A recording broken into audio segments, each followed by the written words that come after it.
Happy Sunday, everybody. Andy, Corbin, and Steve from WagerTalk.com. Welcome to the Road to Millions on Sunday, October 8th. Go and hit that like button. We have no time to spare. We're going to get right into it. We got some positive vibes. Let's get the Sunday started off on the right foot.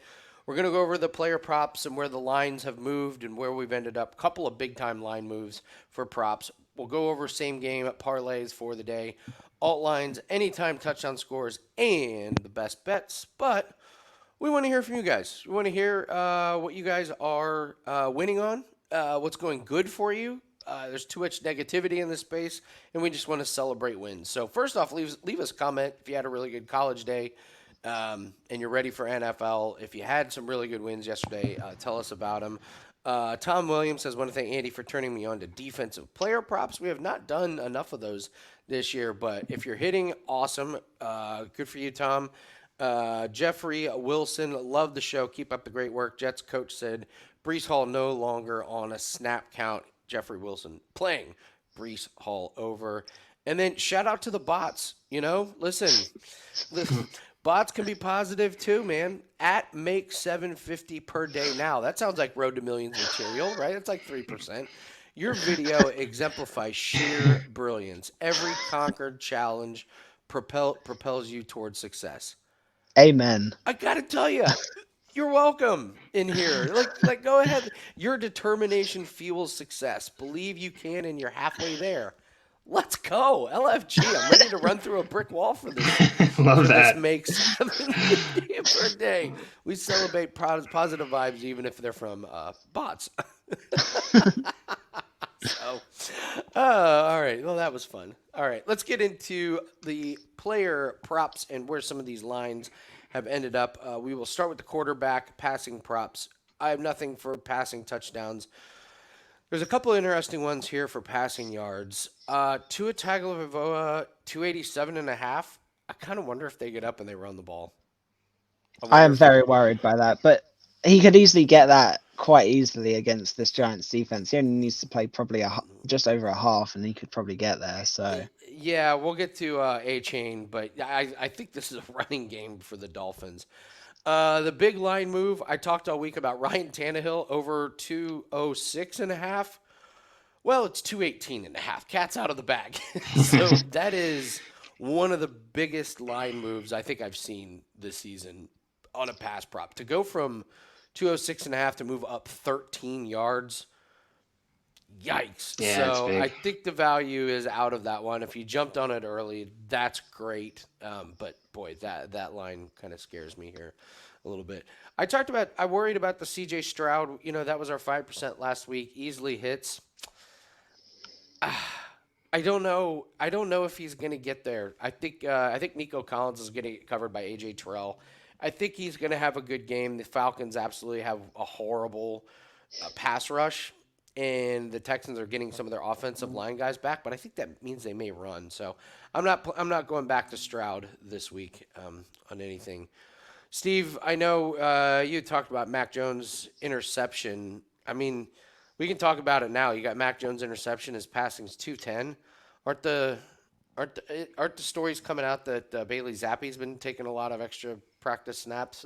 Yeah, there's a good chance that Jones doesn't finish this game. I love the Jones pick. If he plays all four quarters, he's had a pick in 3 or 4 games, as has the Saints defense, and we know the Saints have a great defensive backfield. So if he was playing all four quarters, I would be jumping on that interception. But the question mark is that, does he finish the game? Does he play the entire game? And I'm not sure that he does. I love Matthew Stafford over his passing. Steve, you do as well. You can. I talked about it on Bet on It. I would take the alt line at 300 plus at plus money. I think he gets to 300 in this one. Yeah, I'm with you. This line moved a little bit as well. It was in the, I think, like mid 260s earlier in the week.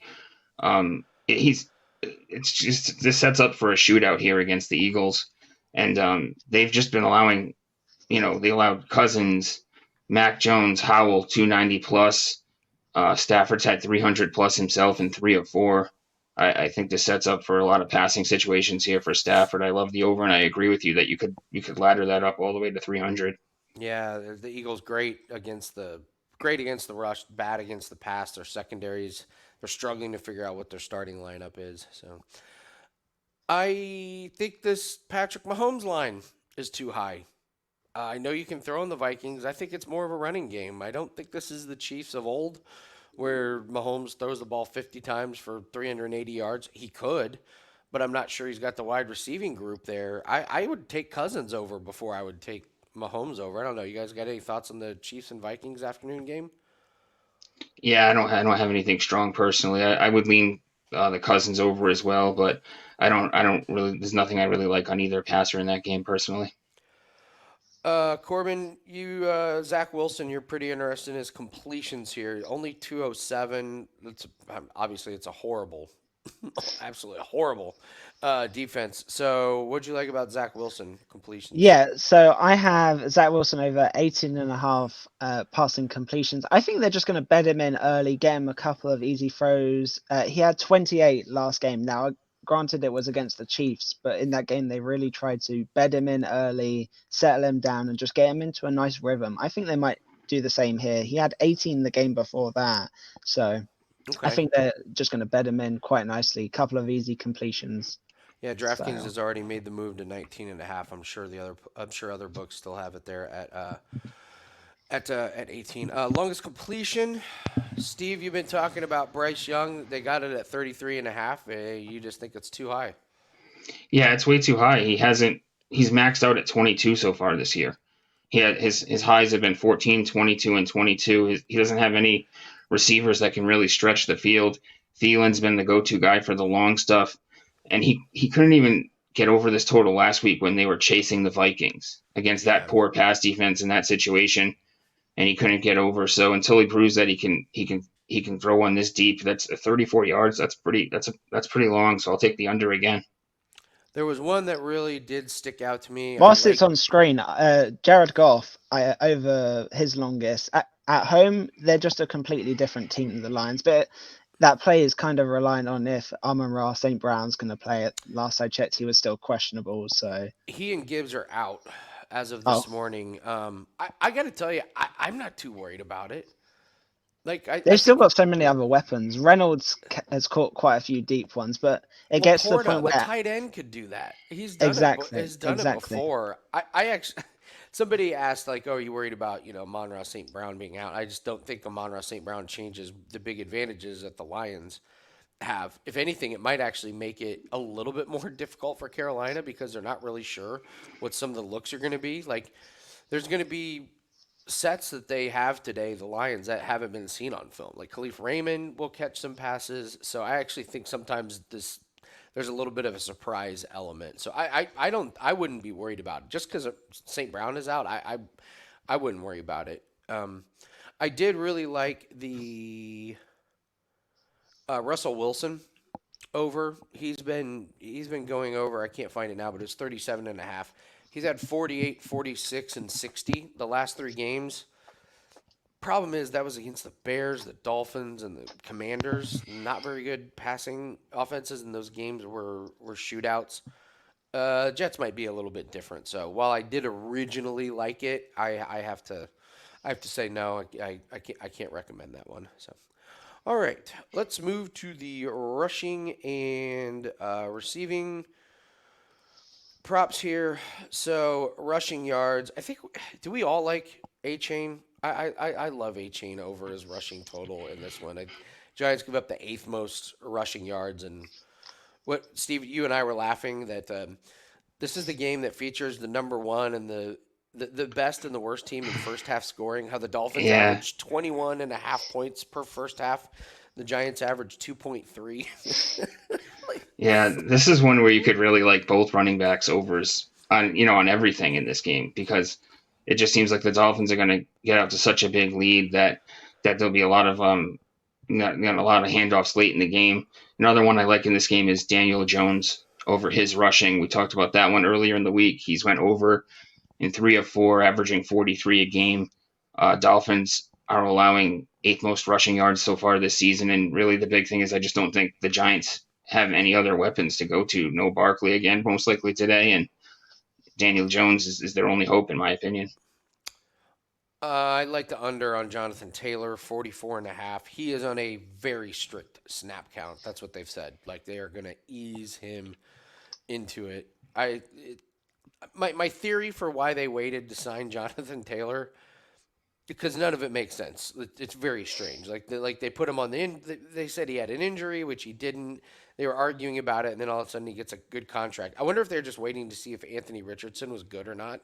And if he sucked, they were just going to tell Jonathan Taylor to sit out the year. There's no Yeah, reason right. to put it. There's no reason to put wear and tear. But now that he's good, they're like, okay, yeah, we'll put him there. So, I would not take an over on Jonathan Taylor in his first game back. Like Zach Moss has looked great. Anthony Richardson has been fine without him. So, I would actually take the unders on that one. I'm Uh, quite interested in the Derrick Henry under rushing prop. It just seems like such a high total in a game where you mentioned it earlier. I'm expecting them to throw, yeah, so just quite a high total after it what I've seen from him this year. So yeah he hasn't looked good. Traditionally, he beats us up, but yeah, it's not the same guy. A couple in the Panthers and Lions. With Jahmyr Gibbs out, this number on David Montgomery's gone through the roof. I get it. It's still pretty high. This one has my attention. Chuba Hubbard, 24.5. Like, we talked all week about Miles Sanders going under. The Lions are a great rush defense, but boy, did Chuba Hubbard at 24.5. If Sanders is truly banged up, isn't Hubbard going to get like 10, 12, maybe 14 carries? I don't know. Stay away completely, I guess Steve, the one or danger is Corbin. if the Lions get up. If Yeah, they're that's if they're true. ahead, the Panthers are just not going to be able to rush it at all. So he doesn't seem to be. I'm not convinced on Chuba Hubbard. I've had him a couple of years in fantasy back when they had McCaffrey, and he doesn't seem to find the right reads, the Yeah, right runs. He just seems to run into tackles from what I've seen of him. So it's probably getting a little too cute. So stay off of that one. The Ravens and the Steelers.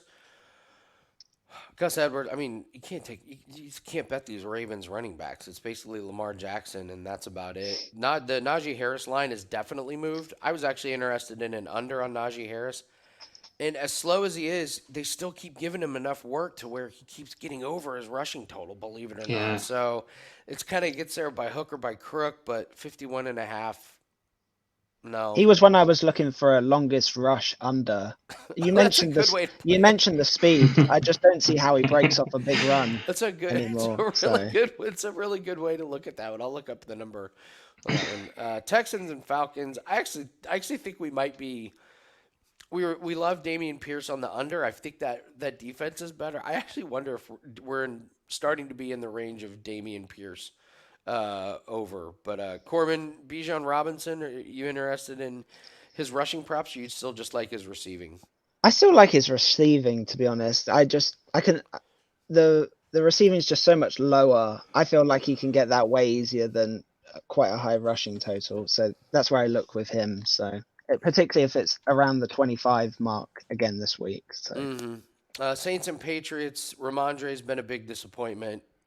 Without injury, maybe one of the more disappointing fantasy guys. I don't know, Steve. Do you have any insight into the Patriots' backfield, or is it just a product of this offense just is so clunky with Mac? Yeah, the offense is really clunky, and guessing what Belichick's going to do with running backs on a week to week basis is just always so dicey. You know what I mean? So one week he could be giving Stevenson a ton of work, and then the very next week he just has different game plans, looks at things differently than a lot of us do. So that's something that I just it's always a question mark. So I always stay away from it personally. Eagles and Rams. I don't really have that much in this one.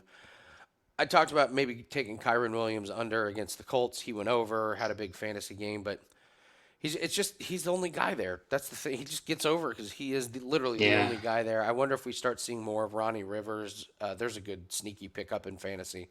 Ronnie Rivers for the Rams because Williams, man, his yards per carry is not that great. So Stafford at 4.5 rushing is another love one it. that I'm interested in. It's just such a low total. He just needs to break one or two Every runs and he game he clears gets it. there. So Every single game he's gone over. I'm with you 100%, Corbin. I love the Stafford. That's gone down too. That's the funny thing. It was 5.5. it's It's just so gone down. low. Yes, it really is. It's funny because you brought that one up earlier when we were talking. You brought up the Stafford. Yeah. over rushing as Of all well. the rushing props, that's gone over every game. It's not, big name. It's Stafford. So, uh, Another rushing one I like is it's for the night game tonight. I like the Pollard under 56.5. I know I'm jumping ahead a little bit, but 49ers least running back yards allowed with only 166 on the entire season. The max they've allowed so far is 52 to Connor and Williams, and I just feel like Pollard has really feasted in some of these games when they've gotten ahead big and been able to load up on the carries late in the game, and that's not going to be the case tonight against San Francisco. only other rushing one that has my interest is Isaiah Pacheco against the Vikings.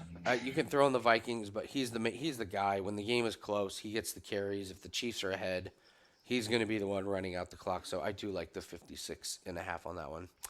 Let's jump into receiving yards. We already talked about Waddle this week. Wan'Dale Robinson has my attention, 38.5. He seems like he's kind of getting the most volume from the Giants. On the rare occasion that Daniel Jones can get a clean pocket and throw the ball, he kind of is throwing to Wan'Dale Robinson, and I think you're crazy if you play Darren Waller overs. I, I keep Big hearing time. that this is like, oh, this is going to be Darren. This is his week. He was overhyped coming into the season, and I cannot get there on Darren Waller. It's under or nothing. So, you guys know I like Tannehill, guy. I think you should be interested in Nick Westbrook Akine. Traylon Burks is out, and he took advantage. Westbrook Akine did last week. He's the only Titans receiver to catch a touchdown pass. He's caught two of them, believe it or not. It's not DeAndre Hopkins. So 31.5 on a guy that really took advantage when Burks was out last week. He's good. And DeAndre Hopkins just still doesn't seem to be 100% healthy. So I like him as a real sleeper guy that nobody is talking about or thinks could have a good game. That's one I haven't seen. So let's see, Panthers and Lions. Any interest in going back to Thielen here, Steve, or you kind of off that train? Yeah, I'm off that one today. I that was more of like the spot last week for me. In this one, I don't have a big opinion on Thielen for this week personally. And Jameson. there's so many. You're just about to get onto it, but the wide receivers for the Lions. The one problem I have with taking an over is that there's almost too many weapons. Yeah. Surely they can't all go over. Mm-hmm. So I feel like you have to pick a couple. If I had to pick one, I'd probably go with Josh Reynolds. Okay. But what are you thinking? Um, I'm with you. There's a lot. Jameson Williams, 16.5. That could be one catch easily. But how acclimated is he to the offense? I think the books have kind of nailed these props. I mean, Laporte at 55.5, Raymond at 36, Reynolds at 45, and I think they pretty much got these numbers on. I don't think there's a way to take advantage of it. I mean, unless you know who's gonna be the guy that's featured. I don't. The Panthers, they're terrible against the run. A lot of it is game script. But yeah, if the Lions get up, it's going to be because some of these guys go over, but they're not all going to go over. So it's a tough Exactly. one. That's a real tough one. Ravens and the Steelers. Any interest in any of these guys? Like, Well, I have Mark Andrews over 3.5 receptions. So this season okay, he has 5, 4, and 5, and the last time out versus the Steelers he had 9. We all know mm, he's the safety blanket for Lamar Jackson. If he throws at all, I feel like he's going to look Andrews' way. So just seems quite a low total on someone I expect to be one of his main targets. So I like that. Yeah, Mark Andrews, three It's and a a good half one. reception total. That's a real good one. Yeah. Houston Texans. Here we go. 27 seems to be the magic number for Bijan Robinson, Corbin, and sure enough, the books just put it 27.5. Why? Because they're yeah. because they're assholes, and that's what they do to us. Like so. Now the number's up to 27.5. You still have interest? I'm more on the fence. I probably will play it, but a far lower percentage than I would have done the other weeks. I may see if there's an alt line around to get it back down towards 20 to put with something, but that's one to look at. I poked fun about the Jonnu Smith and Kyle Pitts thing, how Jonnu Smith has been outperforming Kyle Pitts. I don't know if you guys heard it. The coach came out with a statement. Kyle Pitts is hurt. I guess he's hurt. I guess he's playing through a pretty bad injury, and he's going out there and trying. But that's why he cannot get any separation or any speed. That being said, I'm still taking Jonnu Smith props over Kyle Pitts props at this Yeah. point. So Saints and Patriots. Uh, Corbin, you want to go back to Alvin Kamara? Only had what 13 targets last week or something. Yeah, exactly. The rust is still there. Like he hasn't played for so long. I have to feel that that's a good opportunity. So Yeah, man. Nothing. I want nothing else in this one. And then we got Cooper Cup coming back. If we like Stafford to throw the ball a lot, these numbers don't seem, these numbers don't seem too bad. I mean, Puka Nakua is still over Cooper Cup's total. Higbee's at 38.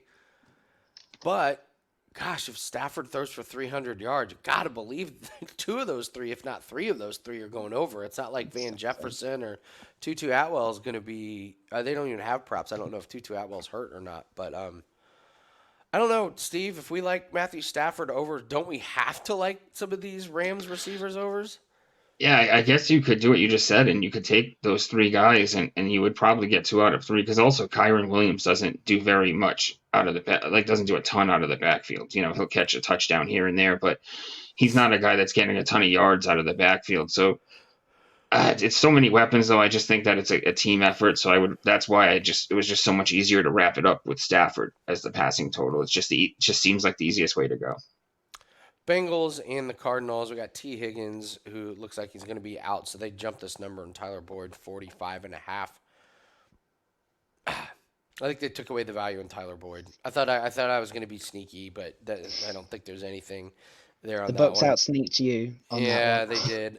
I'm interested in Michael Wilson. I know he was a popular pickup in fantasy drafts. This number is 37.5. It dropped down to 36.5.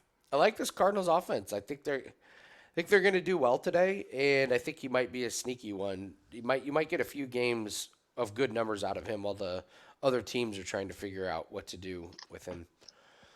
Chiefs and the Vikings. Jordan Addison was worthless last week. I mean, surely he doesn't. Sure, did he have a catch? I don't think he had a I don't catch. think he did last week. No. I don't know. Might Uh, might be a decent spot to come back with him. I don't know. What do you think, Steve?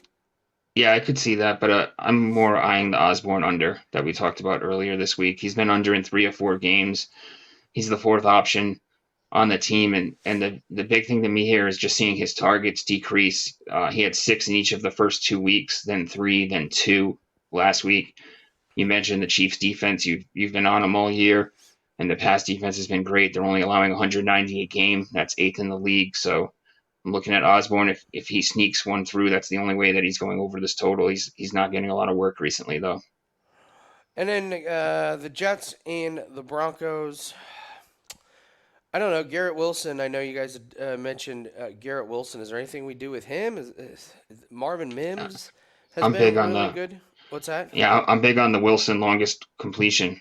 It's over Okay. 21 and a half. He's hit it in 2 or 4 weeks, and if you look at it, the Broncos are getting torched on the deep stuff. I mean, that defense is getting torched everywhere. But on the deep stuff, it's just the list of guys that have went over this number. It's 3 or 4 games, but most of these games have 2 or 3 guys Wow. go over this completion total, and I got to think that Wilson is going to be looking at this as a chance to feast on them and get some pad some stats and build up a Yeah. nice resume against them. So that it's such a poor defense. Cowboys and 49ers, you darn right I'm going back to Brandon Cooks under. Yeah, That guy's yeah, not healthy. And they keep putting these lines near 40 yards, and he doesn't stretch the field. I'll get into another guy in best bets that I like. But yeah, Brandon Cooks, his reception total is like 3.5. It's like, yeah, he yeah. hasn't gotten there this year. So yeah, I'll keep fading Brandon Cooks. So, all right, those are your player prop numbers and the line moves. All right, let's get into what we have up today. And it's pretty simple. NFL 5% best bet. If you haven't locked it in, go grab it. 4-0 on the year. Perfect. Perfect through 4 weeks. Looking to make it 5 in a row. 25-9 on NFL 5% best bets. So love the play that is up. If you have not grabbed it, go grab it. The line is still perfectly fine to lock in on 5%. So grab that one and let's close out a really, really nice week. Don't forget to hit the like button, guys. It really helps us out. And leave us a comment. If you have not gotten your survivor pick in, I think I got most everyone's in. If you have not gotten your survivor pick in, leave it in the comment and tell us your best bet. You guys know we respond to all these comments. I love hearing what your best bet is and why. We study these, but we don't catch everything. So tell us what your best bet is, and we'll be back on Monday to do bankroll reset day. But Corbin, same game parlay. Barely got Yeah. there last week. You had 6 or more receptions on Stephon Diggs. He came in at 6. I don't know how he didn't get that 7th. Yep. um, but you're targeting. I always, so I'm a nerd. I like guessing what Andrew McGinnis's 5% CFL play is, and I'm never right. And I always like trying to guess what game Corbin's going to pick for the same game parlay. I had 3 circled. This was number 1. So I'm glad you picked Fantastic. this one. We're on the same page. Walk us through what you like in the same game parlay here. Yeah, so firstly, on the Diggs one last week, that just shows the value of why getting like an extra reception. Like if you had just played the over 6.5, you would have lost. Obviously, just getting the 6 makes it a winner with the Bills plus 7.5, I think it was, and they just won outright quite comfortably in the end. So that's great. With this one, so we have Waddle and Tyreek Hill both to get 40 plus yards and A Chain over 25 rushing. It's pretty simple. They've all gone over these totals in pretty much every game. So Waddle has 78, 86, and 46. A Chain in his last 2 has 101 and 203. And Tyreek Hill has 215, 40 exactly, 157 and 58. The Giants defense is so bad. They give on average up 30 points, 341 yards total. It's like everything just screams overs for the Dolphins, particularly at these totals. I'm hoping that even if they get up and they rest players, I hope by that point they're surely going to have used Waddle, Hill, or A Chain to get there. With such low totals, I'm hoping it avoids the blowout risk with the game as well. So that's where I'm Well, looking. well, and that's the thing. Like, if it's a blowout, it's probably because they use these guys to get to the blowout. Like, Exactly. so I love that one. So you got Waddle 40 plus, Tyreek Hill 40 plus, and A Chain 25 plus yards. That's your same game parlay. And alternate universe here, Corbin. Uh, nice Yeah. job last week. I mean, pretty much a no sweat. Exactly. They Those- they, they they all all went won outright. outright, so that makes life a lot easier. But even if one of them slips up and lost by a field goal, for example, or it goes to overtime, the +7 just comes in handy. So seems great. So this week, what do we have? We have Dolphins -3, the Jets +10, and the Chiefs +7. So with the Dolphins -3, I've just mentioned, I just think they're going to have far too much for the Giants. They have so many different weapons. They can run the ball, throw the ball, and they have an all right defense as well. I don't see any offense coming from the Giants. They just look sluggish everywhere, quite honestly. I think it's also a bounce back spot. The Dolphins obviously lost to the Bills, as I just mentioned. Good bounce back spot for them. We have the Jets +10. I have to say, Zach Wilson looked a lot better in his last game. As I mentioned earlier, I like him to over his completions.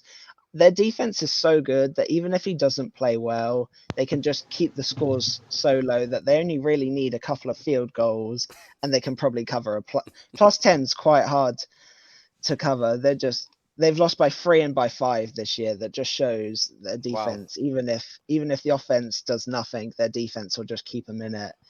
And then obviously the Chiefs, they're 3-1. Their only loss is to the Lions by 1 point on opening day. +7 just seems so high for a Chiefs team with Mahomes at quarterback. I can't see him getting losing by more than 7 to a Vikings team that just seems to start so slowly and again sluggish on offense. So that's the thinking behind all of those. That's pretty interesting. Yeah, I didn't realize that. Yeah, against New England they lose by 5. Kansas City they only lose by 3. I mean, their one blowout was against Dallas, but that was when Dallas's defense was just at its best, and Parsons was healthy, and so I like that. Really like that look, man. You've been really good at the alt line. So Yeah. we don't recommend the teasers. It just kind of you're forced to take 6.5 or 7 points. So Just really like using the alt lines. It's a really way to get creative. So nice work on It's that, you can Corbin. also use any of if you only like one of the three, you can obviously go and use that in some other form of parlay. You don't have to use all three together. So Sure. Yeah, good I parlay will also pieces. shout out the Cardinals +10. That was one that I was considering adding on as well. I think they can keep it close versus the Bengals. So Yeah, keep it close. They can beat the Bengals. So, they can. all right, Steve. Anytime touchdown scores. We know every week we're playing the Patriots. 8-1. We haven't hit it yet, but it's coming. It's coming. Oh Would yeah, it? 0-4, but this could be the week. Carr, Wouldn't it just like totally sum up the randomness of the NFL when they lose Judon and Chris Gonzalez? Like and this they is the week that they get the that's yeah, but touchdown. I'm just expecting to see it on something very random. You know what I mean? So, and this could be the week with Carr potentially with the injury, and Winston could potentially end up being in there later in the game, and he could be a turnover machine. So, going looking at this week though, A Chain. Everyone likes A Chain this week. How can you not? He's going to get a lot of work against the Giants, and you got to think the bottom's going to come out on this one eventually. He's averaged 7 yards before contact, and that's just something that Yeah. can't. That's just something that can't last forever. But I think next week we'll look at A Chain having maybe a setting, stepping back a little bit. But for this week, we'll go with him to score a touchdown. Garrett Wilson, we talked about this Denver defense and how I'm looking at him taking the top off of them today. They've allowed the second most touchdowns to opposing wide receivers with 6. And I think this is a great spot here for Wilson to get back on track with the touchdowns. I love a good revenge spot. And on Monday Night Football, Devontae Adams is this is a great revenge spot against the Packers. It's mostly about that. He's at home, and Garoppolo's coming back, so that's a great spot too as well. The one thing I will add on to Steve's Devontae Adams is Jair Alexander is questionable to play. If he doesn't play, that's going to make it way easier for Adams. So yeah, for sure. I love that part of it as well, and that is actually my favorite touchdown scorer of the week is Devontae for this week. Last week was the first week that the best guy didn't come through for us. So Higbee's my sleeper this week. He hasn't scored one yet, and I'm looking at him getting it done today. I think he gets maybe lost in the shuffle with Kupp coming back and all these other weapons that the Rams have. Also, the Eagles have allowed the second most touchdowns to opposing tight ends with 3. So I'm looking at Higbee getting the job done today, and then we'll wrap up the top 3 at plus 839. A Chain, Wilson, and Adams. Looking at our first pay dirt parlay cash of the year, and that's it for today for TDs. Garoppolo coming back could also be good for the Packers. He's going to throw him a couple interceptions. I mean, what's that interception prop? But I don't, man. I love Adams to score in that one. I don't see that game ending without him hitting the end zone. And at that price, I love it. Love it. There's your anytime touchdown props. So once again, guys, go grab that 5% play if you have not already. 4-0 for the season, 25-9 the last 2 seasons. And it comes with, we've got a first quarter under play that is in there. We'll have Corbin same game parlay as well. So let's look to have a really good Sunday. And let's wrap up the show with our Sunday best bet. Steve, I'll let you go first. You've talked about this one. I spelled his name right finally. James Conner. I have the right number. Under 13.5 receiving. Once again, recap what you like about Conner. So he's went under in 3 or 4 games, maxing out at 18. Big thing is here is his targets going down 5 in week 1, 5 in the past 3 weeks combined. Cardinals targeting running backs 29th in targets for running backs in the NFL this year, so they don't even target that position that much to begin with. But DeMarcado has taken over as the receiving back for the Cardinals, and then we got the Bengals allowing only 89 yards to opposing running backs through the air in 4 games. Connor's not getting targeted. I love this play. Give me his under at 13.5. Love it. Corbin, you're taking another under rushing. It's an oldie but goodie. Joe Burrow. What do you like about it? Yeah. Well, quite honestly, he's still just hurt. 5.5. Like, if he's not running, he hasn't cleared this total in any game this year. I can't see anything's changed. He still looked very much injured when I watched him last week. Unless something miraculously has recovered, I just don't see him running. I just don't see what the point risking it is, quite honestly. So That's where I'm going with that one. Yes, yeah, I'm certainly not taking the over on that. I mean, he's just a statue. And I mean, that offensive line was terrible. He was getting blasted. So I'm with you. Under 5.5 rushing. I'm going to go with Jake Ferguson. The over 30.5 receiving. Dak is going to need to generate some offense. This 49ers team has scored 30 points in every single game, and they're going to need to move the ball. You did a good job, Steve, talking about how their rush defense is really good. Their pass defense is great, too. But I just think Ferguson is the guy to catch the dink and duck. They're going to focus on CD Lamb. Gallup has been pretty good, but I look at the production from Jake Ferguson. So week 1 in the blowout against the Giants, he has 2 catches for 11 yards. Next week, blowout against the Jets, 3 catches for 11 yards. But Arizona, they're down. He has 5 catches for 48 yards. And against New England, even in that blowout, 7 targets. He caught all of them for 77 yards. So 7 catches, 77 yards, 5 catches, 48 yards the last 2 weeks. And I love that he's gone over the last 2 weeks as I still think Brandon Cooks is hurt. And I think this is going to be Dak Prescott's safety blanket tonight when they're really, really searching to get something going on offense. He could be the one that leaks out. So I picked him up in fantasy, starting him this week. So It's a good one. Yeah, I like Ferguson. So there's your best bets, guys. Steve likes James Conner, under 13.5 receiving. Corbin likes Joe Burrow, under 5.5 rushing. I like Jake Ferguson, over 30.5 receiving. All our official plays are at WagerTalk.com. Don't forget to get that 5% play.